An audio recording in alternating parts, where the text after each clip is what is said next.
নমস্কার বন্ধুরা, আজকে থাইল্যান্ড ভ্রমণে আমাদের তৃতীয় দিন। আজকে আমরা হং আইল্যান্ড যাচ্ছি, যেটার জন্য আমরা আগের দিনই ওখান থেকেই ট্যুর বুক করেছিলাম। এবার মেক মাই ট্রিপ, আগোডা, ক্লুক এগুলো সব থেকেই এই ট্যুরটা আপনি বুক করতে পারবেন, কিন্তু যেগুলোতে 3-4 হাজার টাকার মতো প্রায় বেশি আসছে। তো এটা আমাদের কাছে ওখানে লোকালি 4,500 থাই ভাতের মতো চেয়েছিল, আমরা এটা 3,500 থাই ভাটে করেছি। একটু বলে রাখি, এই ট্যুরটা আপনারা লং টেল বোটেও করতে পারেন, আবার স্পিড বোটেও করতে পারেন, গ্রুপেও করতে পারেন, আবার আপনার পার্সোনালি করতে পারেন। আমরা পার্সোনালি বোটটি নিয়ে গেছিলাম, যেখানে আমি, আমার মিসেস আর বাচ্চাই ছিল, আর সাথে একজন যে নৌকা চালায় সে ছিল।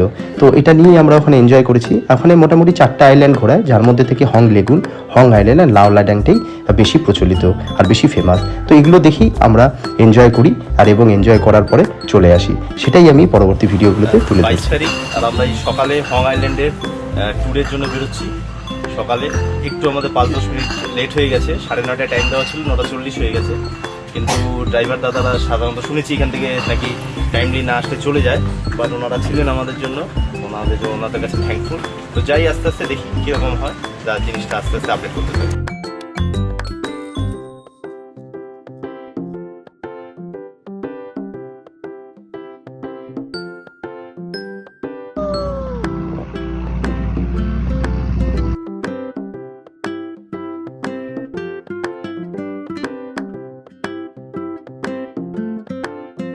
এখন আমি হং আইল্যান্ডে আছি। এই দেখতে পাচ্ছেন আজকে একটু ওয়েদারটা খারাপ, বৃষ্টি হচ্ছে বলে, কিন্তু নাহলে মানে দারুণ দৃশ্য, দারুণ দৃশ্য। The famous point of the Hong Island.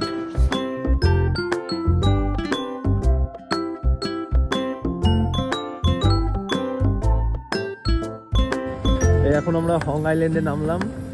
এখানে নামার একটা ফিও দিতে হয়, যেটা অ্যাডাল্টদের পার হেড 300 টাকা, 300 ভাত করে, আর বাচ্চাদের 150 ভাত করে। কিন্তু বাচ্চাদের 4 বছরের নিচে লাগে না। এই যে ছেলে যাচ্ছে আমার রেইনকোট পরে।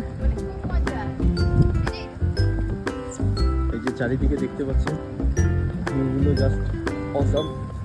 খালি আজকে বৃষ্টি আছে বলে একটু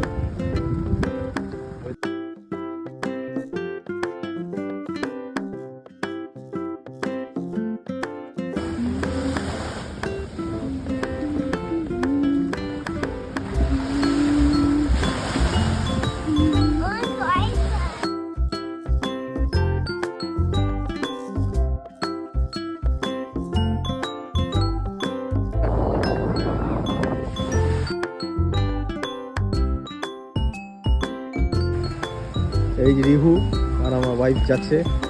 রিহু তো মানে একদম ও যা মজা পাচ্ছে ও।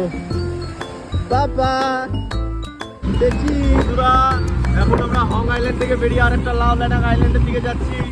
এখানে বৃষ্টি না থাকার জন্য দারুণ লাগছে। এখন এত আমরা এনজয় করছি। রিহু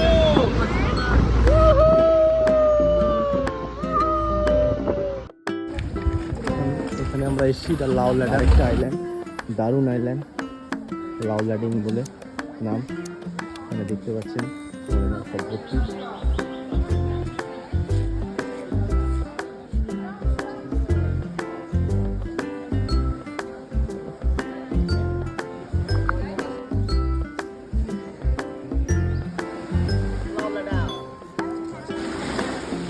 রিহু আর পারছেই না জলে না নেমে।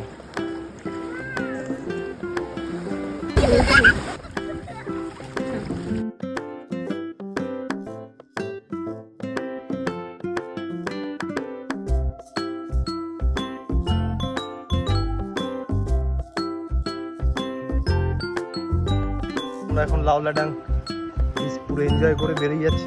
আর আরেকজনকে দেখতে পাচ্ছেন, ছেলেকে, সেই এনজয় করেছে, তাও খুব এনজয় করেছে রিহু, আর আমাদের টাইমও দিয়েছে এনজয় করে।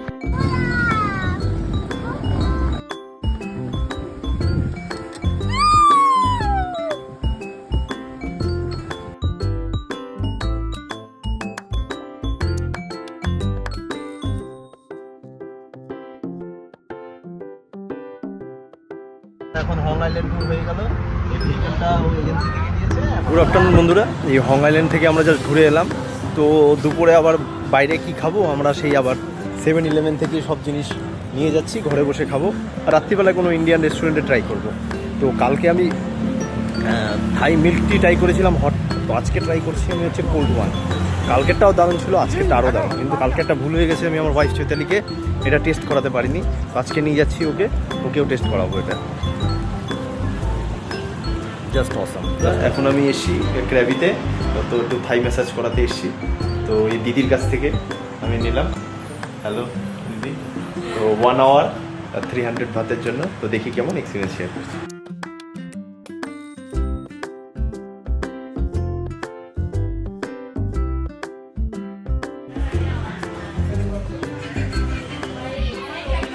আমরা আজকে আমাদের ক্র্যাবিতে শেষ দিন, কালকে আমরা ফিফির উদ্দেশ্যে বেরিয়ে যাব, কিন্তু আজকে দেখতে পাচ্ছি বৃষ্টি হচ্ছে। তো ওই আমার মিসেস ছাতা নিয়ে যাচ্ছে, আমার ছেলে রেইনকোট পরেছে, রিহু। যা কেমন এনজয় হচ্ছে আজকে হং আইল্যান্ডে? আরো ভালো লাগছে, মানে সানস্ক্রিন তো লাগছেই না বলতে গেলে। যার কারণে মজা হচ্ছে। আজকে একটা ইন্ডিয়ান রেস্টুরেন্টে খাওয়ার জন্য ট্রাই করছি। বন্ধুরা, প্রথমে ভেবেছিলাম যে ওই কারি চিকেনে গিয়ে খাবারটা খাবো, ডিনারটা করবো, কিন্তু দেখলাম সামনে তন্দুরি নাইটস বলে রেস্টুরেন্ট আছে, আর এটারও রেটিং মোটামুটি 4.6 এরকম, তাই আমরা চলে এসেছি এখানে খেতে। তো খেতে গিয়ে ছেলে বসে পড়েছে রেডি, ও কাঁটা চামচ নিয়ে খাওয়ার জন্য, মিসেসও আছে। তো দেখি কীরকম হয় টেস্ট। আমরা ইন্ডিয়ান ফুডই ট্রাই করেছিলাম। 1 প্লেট চিকেন কাবাব, গ্রিন স্যালাড, 2টো বাটার নান, ভেজ ফ্রাইড রাইস আর চিকেন টিক্কা বাটার মশলা অর্ডার করেছিলাম। তো ভালোই খাবারগুলো ছিল। আমরা খেয়ে দিয়ে তারপরে হোটেলের দিকে চলে গেলাম, আর এই করে আমাদের সারাটা দিন আনন্দ সহকারে কেটে গেল। তো আপনাদের সাথে কালকে আবার দেখা হচ্ছে। Good night.